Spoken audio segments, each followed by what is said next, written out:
1 2 3 4 5 6 7 តោះឥឡូវយើងចូលដល់ slide ទី2អញ្ចឹងប្រយ័ត្នច្រឡំលេខ1លេខ2លេខ1 1ទី1 first លេខ2 2ទី2 second ជម្រាបសួរបងប្អូនទាំងអស់គ្នាថ្ងៃនេះយើងទៅបន្តមេរៀនថ្នាក់មូលដ្ឋានគ្រឹះភាសាអង់គ្លេសយើងទៀតបងប្អូនបាទតែនៅក្នុងវីដេអូនេះគឺយើងទៅសិក្សាអំពីលេខម្ដងអញ្ចឹងនេះចំណងជើងដូចដែលបងប្អូនឃើញនៅទីនេះគឺ cardinal numbers គឺបានន័យថាចំនួនឬក៏លេខតែលេខនៅក្នុងទីនេះគឺលេខរាប់បាទអញ្ចឹង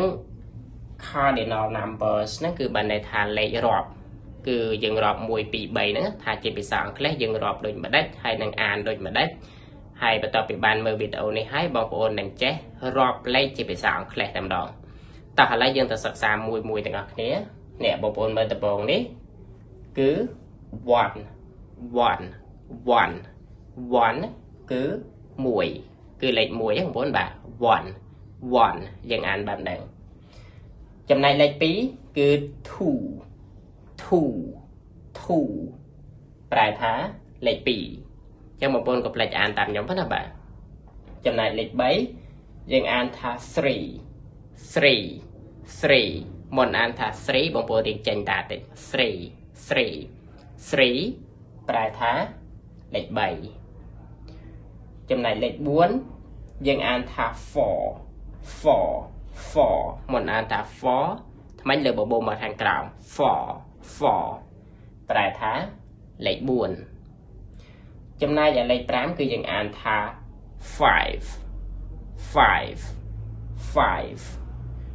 5គឺប្រែថាលេខ5បន្តទៅទៀតគឺលេខ6លេខ6គឺយើងអានថា6បងប្អូនអានតាមខ្ញុំណាបាទ6ចុងក្រោយយើងលើក6ប្រែថាលេខ6អញ្ចឹងលេខហ្នឹងគឺមិនមែន6ទេណាបងប្អូនគឺ6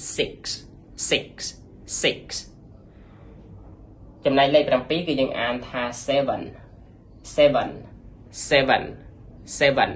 ប្រែថាលេខ7អញ្ចឹងខ្ញុំអានជូនបងប្អូនម្ដងទៀត1 2 3 4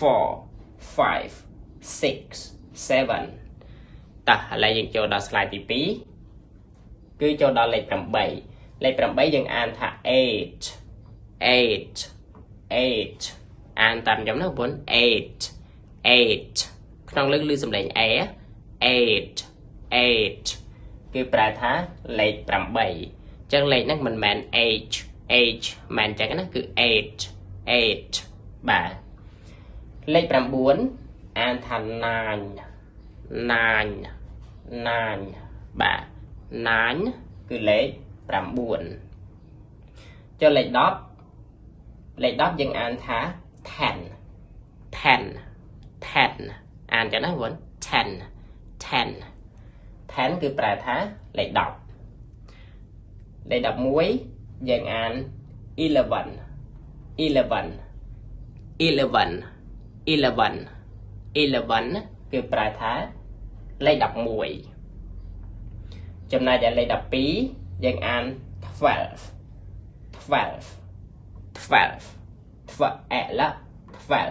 V ហ្នឹងឮខ្យល់ខាងក្រោយ12ប្រែថាលេខ12លេខ13យើងអានថា13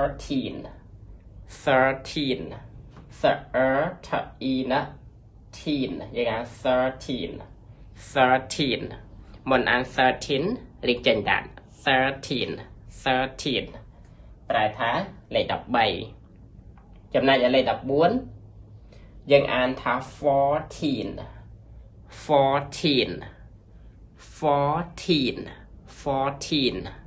ប្រែថាលេខ14អញ្ចឹងខ្ញុំអានជូនបងប្អូនម្ដងទៀតសម្រាប់ slide នេះ8 9 10 11 12 13 14បាទតោះឥឡូវយើងបន្តទៅទៀតគឺយើងចូលដល់លេខ15យើងអានថា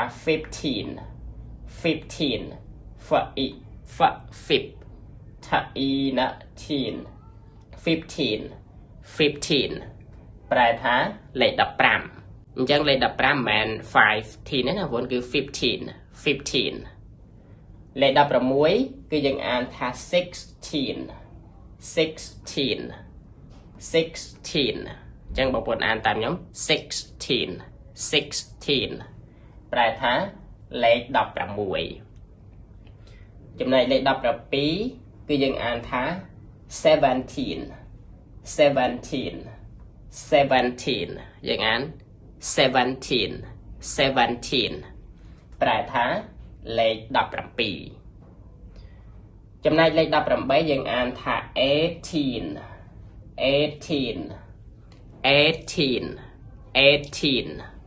ប្រែថា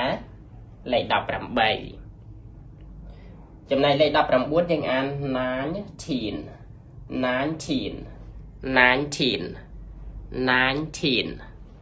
ប្រែថាលេខ19លេខ20យើងអាន20យើងអាន20គឺលេខ20ឧទាហរណ៍ថា I have 20 books ខ្ញុំមានសភៅ20ក្បាលបាទមានប្រមាណក្បាលបងប្អូនដាក់តាមហ្នឹងណាបាទនេះមាន15ក្បាលមាន16ក្បាលអីចឹងទៅគឺបងប្អូនប្រើបានទាំងអស់បាទចឹងខ្ញុំអានជូនបងប្អូនម្ដងទៀតសម្រាប់ slide នេះ15 16 17 18 19 20បាទបងប្អូនបើកាលណាយើងសិក្សាដល់លេខ20ហើយទៅមុខទៀតអត់សូវពិបាកដែរបងប្អូនវាងាយស្រួលដូចតែខ្មែរយើងដែរខ្មែរយើង10 20 30 40អញ្ចឹងណាអញ្ចឹងទីនេះគឺខ្ញុំប្រាប់តែគោលទេអញ្ចឹងបើសិនជាបងប្អូនចង់ដាក់ថាលេខ21យើងដាក់21 22 23 24 25រហូតដល់29បាទយើងចូលដល់30បាទ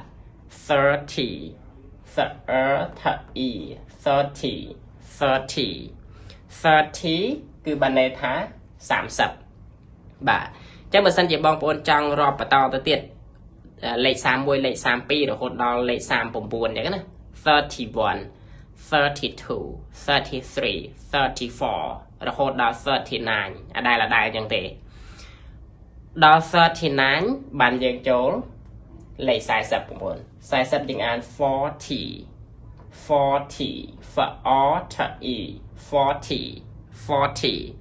បាទអញ្ចឹង40បងប្អូនប្រយ័ត្នច្រឡំមួយ14ណា14លេខ14 40លេខ40ប៉ុន្តែ14មាន u ចំណែកឯ40នេះអត់មាន u ទេបងប្អូនឃើញទេអត់មាន u នៅបន្លោះនេះទេអញ្ចឹង FORTY 40លេខ40អញ្ចឹងបងប្អូនរាប់បន្តទៅទៀតមក41 42 43រហូតដល់49បានយើងចូលលេខ50អញ្ចឹងលេខ50អង់គ្លេសថាម៉េចបងប្អូននេះលេខ50គឺយើងអាន50គឺលេខ50នេះអញ្ចឹងប្រយ័ត្នច្រឡំ15គឺលេខ15ចំណែកឯ50គឺលេខ50បាទអញ្ចឹងបងប្អូនរាប់បន្តទៅទៀត51 52 53រហូតដល់59បានយើងចូលលេខ60នេះលេខ60អង់គ្លេសយើងអានថា60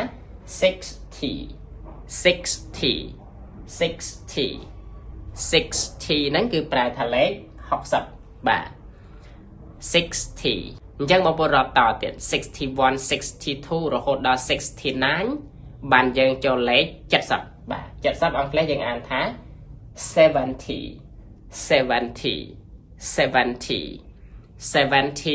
គឺលេខ70អញ្ចឹងលេខ17គឺ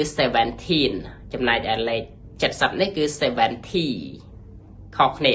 មួយធីនមួយធីអញ្ចឹងយើងរាប់តទៀតបើសិនជាបងប្អូនចង់រាប់តទៀត71 72 73រហូតដល់79មកបានយើងចូលលេខ80លេខ80យើងអានថា80គឺលេខ80ចឹងយើងរាប់តទៀតមក81 82 83 84រហូតដល់89យើងចូលលេខ90គឺ90ហ្នឹងគឺលេខ90បាទ chẳng bóng bồn rộp to tiết mà bà sân thì chẳng rộp cao mùi cao pi chẳng á cứ bóng bồn rộp chỉ ông lết 91, 92 chẳng ở đài bình máu bạn dân cho lết 10 rồi lên 10 rồi cứ dân an thà 100 chẳng 100 Prai thá lên 10 rồi chẳng lên 10 rồi cứ 100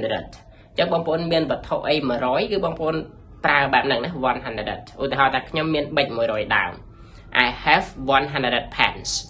bạn này là nhóm miền bệnh 10 rồi đào bà bóng bồn điền dây bạn nặng máu được chứ tí này bóng bồn bà cứ dân sắc xá bị lệch muối rồi hột đào lệch 10 rồi from number 1 to number 100 chẳng bóng bồn mơ bị tàu đi mà đòn hay mà đòn tiết hay riêng an riêng mình tranh sầm lệnh 8 được chứ dân ban phải chop cardinal number cứ lệch rộp dân sắc xá tại trăm muối đào 10 rồi chứ nó vốn bà ai lời này cứ dân cho đó lệch 10 krom tiệt đại dân hào thà lệch tỷ bóng bồn bà nè cho nói chương cứ ordinal numbers chỉ khai dân ban này thá chùm luôn riếtឬcó tỷ chẳng lệch đấy cứ tỷ xâm rạp lệch ông khác cứ lệch tí sáng lệch rọp sáng nó vốn ta lấy bóng bồn chẳng đơn thả ordinal number nó chẳng mấy lấy dân ta sẵn sàng mùi để ngạc cái tiền từ bóng này bóng bồn mở dân an thả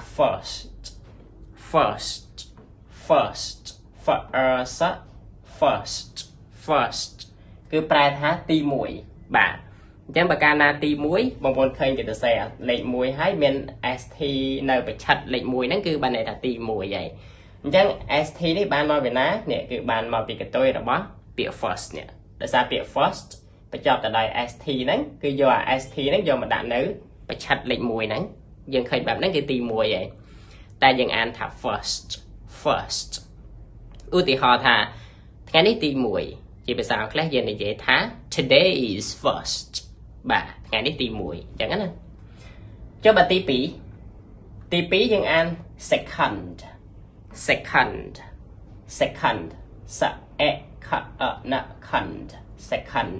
second cứ prai thà tí pí chẳng bà bồn khơi bịa second bà chọc tại đây Andy chẳng nơi cái này để pí thì tôi sẽ Andy nơi bà chặt lấy pí nắng cứ second cứ tí pí vậy chẳng bà chặt cho làm lệnh mùi lệnh mùi vón tí mùi first lệnh pí thú tí pí second bà tập trong này tí 7 dân an thà third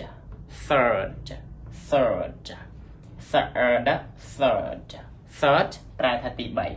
nè là về đài cái tôi sẽ lệch 7 hay cái đặt R đi là cái tôi trắng cứ bạn này thà tí 7 vậy hay R đi nắng cứ do mà bị cái tối rồi bỏ third để sao bị third nắng cứ phải chọc tại R đi bà today is third mình này là ngày này tí 7 mình mang today is 3 đến nào vốn bà cứ today is third trong này tí 4 mà vốn còn mình sẽ khó phải lệch 4 đây tí 4 cứ dân án fourth đại nhầm tham mình sẽ khó lệch 4 đời xa tại tí 4 ấy cứ còn tập tham th này của tôi lệch 4 đằng máu cứ tay chỉ tí 4 bài nhảy bà tại bà lệch 4 ở miền th thì miền là trầm r four lệch 4 đọc về tí 4 cứ fourth hàng còi nó cứ miền trò đến chân đạt đấy fourth xong khăm thả bóng bồn liên trò này bạn chẳng bóng bồn khơi tí 4 ấy cứ phải chọn tại đòi th để chứ cái này phải chặt lệnh 4 nó cứ dân ta sẽ th fourth mùi tiết tí 5 những ăn fifth miền trò chân đạt này đấy nè fifth bà mình mang 5 nó cứ fifth with the heart that today is 5th thì cái này tí 5 chẳng cái nào bà cho bà tí bộ muối cứ dân ăn 6th miền trò pi tổng 6th pro trò là bọc nâng muối hay nâng trò là bọc th nâng muối tiệt 6th hay sầm lên nâng tờ bóng bồn tiền phải chanh du tới lên ấy đó hôn bà 6th cứ tí bà muối nhân lên bà muối ở miền th bàn đai tí bà muối miền th chân chân nằm bàn đằng mà mùi tiết tí bà pí có mình sẽ khó lấy bà pí đại cứ còn tại miền th này cái tôi cho nhà ăn 7th 7th ទី7 Today is 7th បានន័យថាថ្ងៃនេះទី7ចុះបើទី8ទី8គឺយើងអាន 8th គ្រាន់តែមានខ្យល់ 8th ទី8ចំណែកទី9គឺយើងអាន 9th មានខ្យល់ 9th ប្រែថាទី9អញ្ចឹងបងប្អូនឃើញទេចាប់ពីត្រឹមទី4មកយើងឃើញគេដាក់ th នៅប្រឆិតលេខអញ្ចឹងនេះគឺមកពីកតុយរបស់ទីទាំងអស់ហ្នឹងណាបាទដោយសារនេះទីចាប់ពីទី4មកគឺមានបញ្ចប់ដោយ th អញ្ចឹងសង្ឃឹមថាបងប្អូនតន់កន្លែងនេះបាទតោះឥឡូវយើងចូលដល់ទី10ទី10យើងអានថា 10th គឺបានន័យថាទី10បាទចុះបើទី11យើងអាន 11th មាន th 11th គឺទី11បាទចំណែកទី12យើងអាន 12th អញ្ចឹងមានខ្យល់2តង់ដែរ 12th ដំបូងហើយបានអញ្ចឹង 12th បាទពាក្យថា 12th គឺប្រែថាទី12 Today is 12th បានន័យថាថ្ងៃនេះទី12ទី13គឺយើងអាន 13th ស្តៀងតែលេខ13ដែរទេបងប្អូនគ្រាន់ថាមាន th 13th គឺទី13បាទទី14យើងអាន 14th គឺទី14ទី15 15th ចឹងមិនមែន 15th ទេគឺ 15th ទី15ឧទាហរណ៍ថា Today is 15th ថ្ងៃនេះទី15ទី16គឺ 16th គឺទី16ចំណែកទី17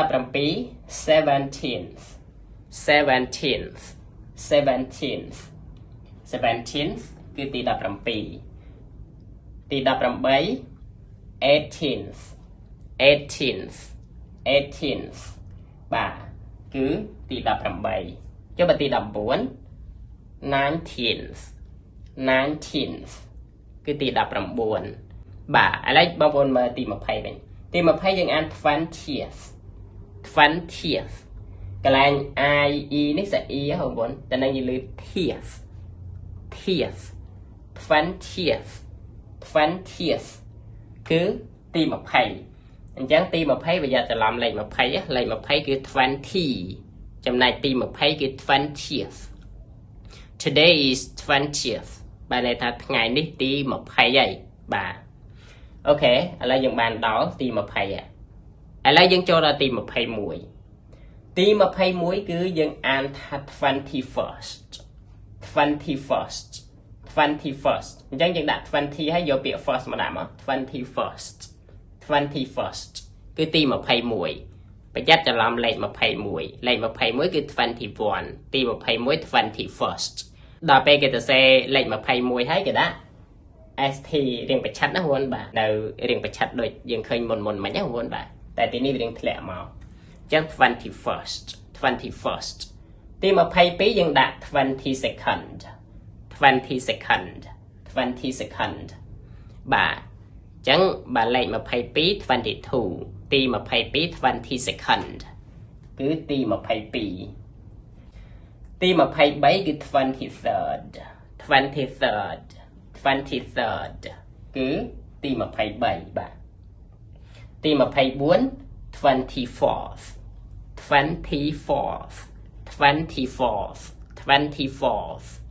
គឺទី24ទី25